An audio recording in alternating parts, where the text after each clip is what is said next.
welcome back to my channel. My name is Kaylin. This is Full Purpose and Heart, and today's kind of a fun, unique video because I want to talk specifically about crafts, activities, and fun things you can do in your homeschool for Earth Day. Now, of course, Earth Day can be one specific day in April. You can stretch it out for a whole week, or you can saddle up these type of activities for anything that you're learning when it comes to Earth. So for example, we're doing space science right now, which is planet Earth, and I'm just extending it out a little bit as we talk about some of these fun Earth Day activities. Or if you're doing a plant study or an animal study or anything about those ideas, then you can throw these Earth activities in it as well. So if you're looking for some fun, easy crafts that you can do in your homeschool for Earth Day, let's go ahead and get started.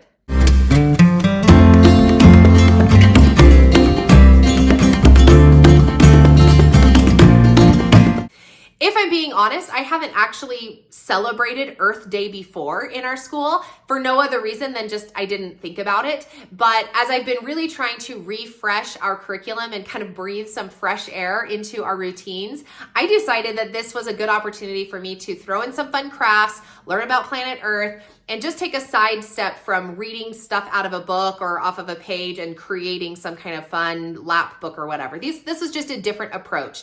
So if you're looking for some fun, different approach into teaching Earth Day or the Earth or anything like that, I have 4 tips or 4 activities that you can do in your school. These are things that we're going to be doing in the month of April. If you're following me on Instagram, then you're going to see it happen live, but I'm posting this video a little bit early so that you can plan these activities for your Earth Day or spring season or month of April, whatever suits your fancy. So my first tip is poetry tea time.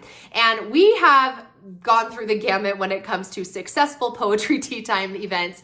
If you're new to that term, you've never heard of it before, essentially it's just an opportunity to gather your kids together with you in a different space, have some snacks, fun treats, what have you, and then read books or have conversations about a topic of your choosing. When I do it, I always do it in our kitchen, but with the weather getting really nice and talking about Earth Day, I think I'm going to try to plan for it to be outside. And you plan a fun little menu, go on Pinterest and find foods, recipes, little things that you would make that you don't typically have in your repertoire, or just something that looks fun that you don't ever eat, right? So for us, I always look and I'll find like a scones recipe or cute little tea sandwiches with some kind of fun filling in them, cookies, those types of things make it really fun because then I get to cook in the kitchen with my kids, which they always enjoy doing that with me as well.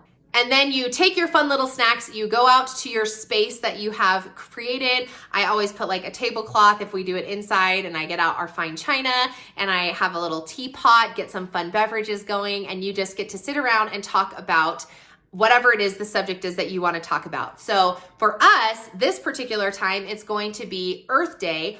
And since we're doing poetry actually as a part of our curriculum, my kids are a little bit aware of poetry as we talk about rhyme and rhythm and different poetic devices and the different types of poems, all those kinds of things that as I read poems to them, then we'll be able to kind of develop that conversation a little bit more since we've been doing poetry. So I have 2 books that I recommend as an Earth Day themed poetry tea time.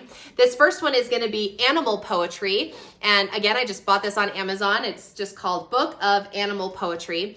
And as you go through it, this is photography of all different kinds of animals, and it just creates for a fun conversation about animals and Earth and their environments and how they live.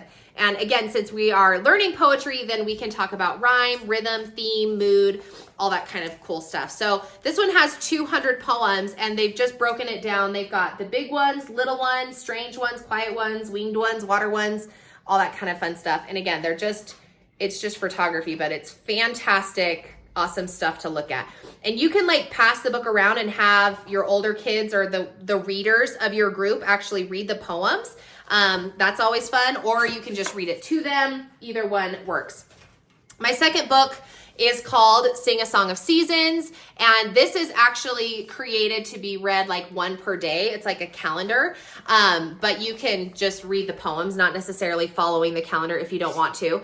And this one has illustrations as opposed to photography. But as you go through it, you can just see that each of the days it's going to actually flow the season. So if you're reading this chronologically, by the time you get to the end of the book, then they're going to have more like fall type illustrations and winter type illustrations as you get back here towards the back. But here in the beginning, it's just some fun, like as we get into spring, then we do spring seasons too. So anyway, you can read these with them, again, talking about rhyme, rhythm, theme, mood, type of poetry, all that kind of fun stuff. So this is another really good resource if you're looking for a poetry tea time. If you want to just cut out the tea time part and just do a fun little poetry day for poetry reading, then those are some suggestions for you.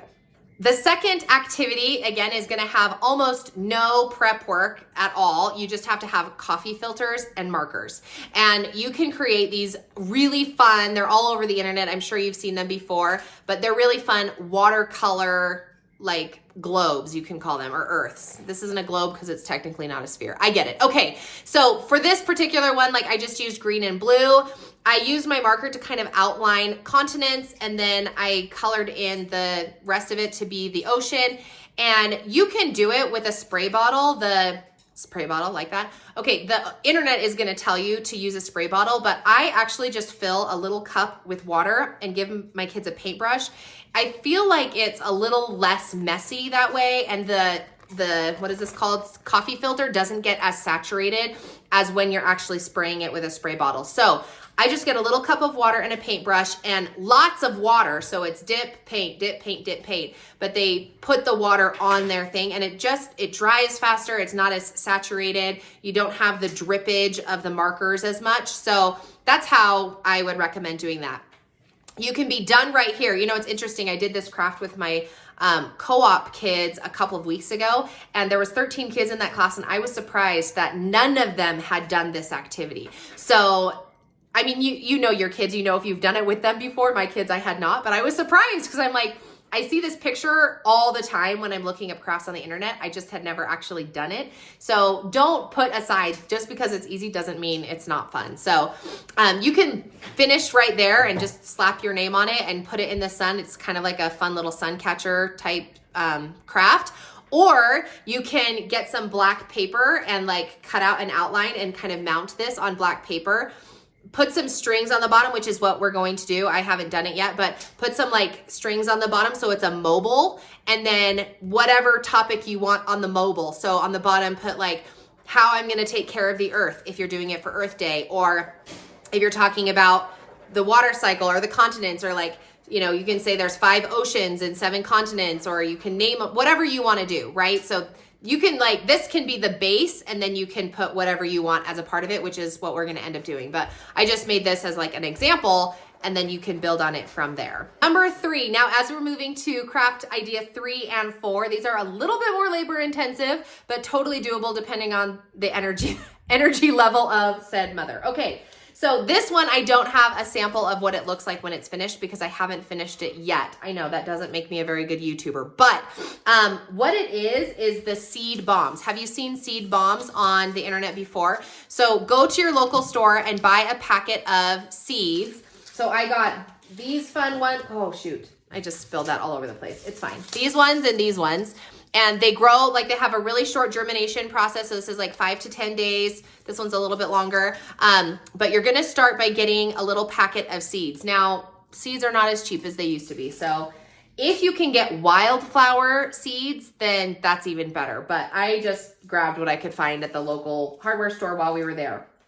Then you're going to get some paper. I have blue paper and white paper, and try again, blue paper and green paper. I think I'm going to add white paper when we go ahead and do it. And you're going to chop it up into little tiny pieces. So this one, the blues, I was ripping it by hand, which is fine. And then for the greens, because I have 3 kids, I'm going to need 3 containers for each of them, right? So 6 total. Get your slicer, your paper slicer, and do it. It'll be way faster. And you're just gonna cut them into squares. And then you're gonna saturate these with water. Get them super wet, throw them in your blender and blend them up so that they're like mushy paste, almost like if you're making papyrus. Have you ever done that activity where you try to make paper? Really, you're just like mutilating paper and then making more paper. Okay, so you're gonna take this, you're gonna wet it and then mutilate it in your food processor / blender. And then you're gonna pour it all out and it's gonna just be like this mushy mess here in your bowl. Take your seeds, pour your seeds in the bowl, and then you're gonna take a little bit of green and a little bit of blue and use your fingers and mush them together and make a ball. And they're called seed bombs. Then you're going to take that super saturated seed bomb, stick it in a pot or in a wherever, even if you want to just put it in the ground somewhere, and have it, then you'll have a fun little array of different colored flowers grow in the same spot. Now, if you want to save it and just like, let's say you're doing it for co-op or whatever, I would do it for co-op, but you're doing it for whatever you want. The kids can take it home or your kids can like put it on the shelf and it can stay for however long you need to. And then when you go to plant it, just make sure that you get that ball super saturated and then stick it in the soil and then it will be good. So we are gonna actually do this craft during Earth Week. So again, if you follow me on Instagram, then you'll see it happen live, real time.